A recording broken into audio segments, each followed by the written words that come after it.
When you step in to save someone from their struggles, you might feel like a hero. But let's get real. Are you truly helping them?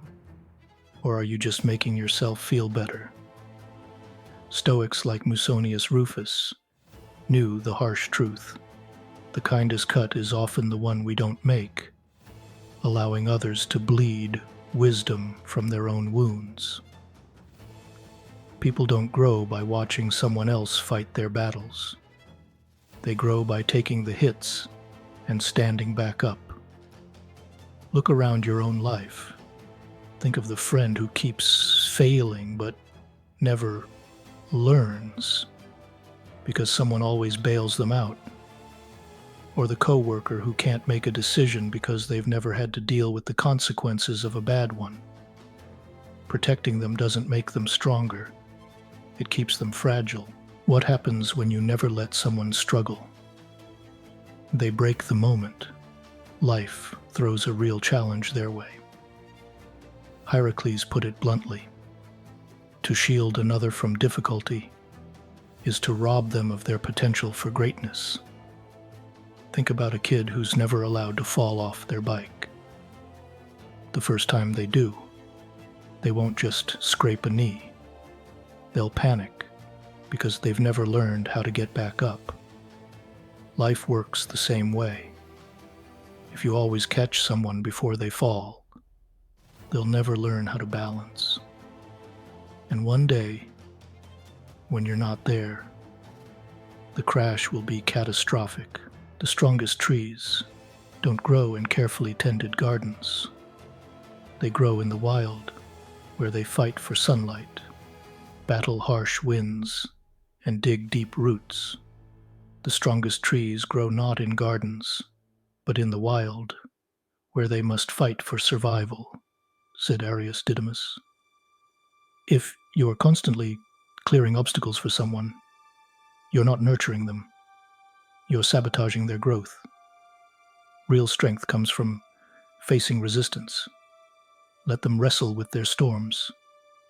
Let them learn to stand tall, even when the wind is howling. Ever hear about what happens when someone helps a butterfly out of its cocoon? That butterfly ends up with crumpled wings, unable to fly. Rescuing butterflies from their cocoons dooms them to a life without wings, said Antipater of Tarsus. Struggle is what pumps life into those wings. The same is true for people. If you keep solving someone's problems for them, you're not helping them. You're grounding them. Let them struggle. Let them push through. It's the only way they'll learn to soar. Comfort is the thief of wisdom. Cleanthes of Assos said it best.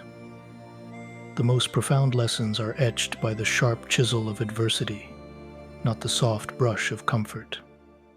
When you save someone from hardship, you rob them of the chance to carve their own path.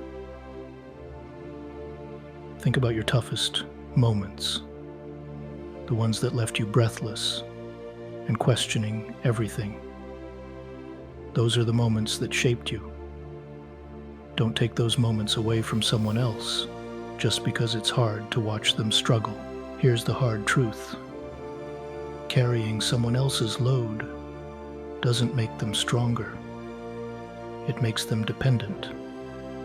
Panaetius of Rhodes said, "To carry another's burden is to deprive them of the strength they would gain in bearing it." Imagine you're spotting someone at the gym. If you lift half the weight for them every time, they'll never get stronger. Life's burdens work the same way. Let them carry their own weight. Struggle builds strength. Posidonius warned us, the greatest disservice to a child is to fight all their battles, leaving them defenseless against life itself. This doesn't just apply to kids. It's true for anyone. You think you're being kind by stepping in, but you're actually stripping them of the chance to grow. They need to face their own battles, win or lose. That's how they develop the tools to handle life on their own terms. Hardship is life's forge. Diogenes of Babylon said, "Hardship is nature's forge, tempering the human spirit. To interfere is to leave one's fellows brittle and unprepared." When you interrupt someone's struggle, you're not sparing them pain, you're making them brittle. They won't be ready for the next challenge because they haven't been tempered by the fire. Let the forge do its work. Ever notice how rivers carve valleys over time? It's not by avoiding resistance, it's by pushing against it. Athenodorus Canaanites knew this when he said, "The path of least resistance leads to the weakest character. Let others find their own way through the thicket. Let them navigate the obstacles. Let them figure out the terrain. You're not abandoning them. You're giving them the chance to build their own map." Cornutus flipped the idea of compassion on its head. True compassion lies not in eliminating struggle, but in equipping others to face it with courage. Stop trying to save people. Start equipping them. Teach them the tools. Show them the ropes, but let them climb the mountain. That's real love. That's real compassion. Here's the part we don't talk about. Watching someone struggle is painful. It's easier to step in, to fix things, to be the hero. But ask yourself this: are you doing it for them or for you? The Stoics remind us that true strength isn't about sparing others pain. It's about enduring the discomfort of letting them learn. Sometimes the hardest thing is stepping back and watching someone stumble. We live in a world obsessed with safety nets, but Stoic wisdom shows us that no net is big enough to catch life's biggest falls. If you're constantly protecting someone, you're setting them up for a reality check they won't survive. Life is messy, unpredictable, and often brutal.